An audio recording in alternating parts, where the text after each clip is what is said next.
Hey everyone, in this video I'll show you how to download Steam on PC and laptop. Let's get started. First, open any web browser on your computer. Then search for Steam and open the official Steam website. At the top of the website, click Install Steam. Then click the Install Steam button again in the Download and Installer file. Once the download is finished, open the File Explorer and go to your Downloads folder.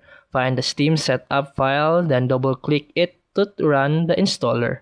And after that, follow the setup steps by selecting your language and installation location. Click Install, then select Run Steam and press Finish. Steam will now update and launch automatically. When Steam opens, you can log in with your existing Steam account. If you don't have one, click Create a new account at the bottom. Once you're logged in, you can browse the store or download games from your library.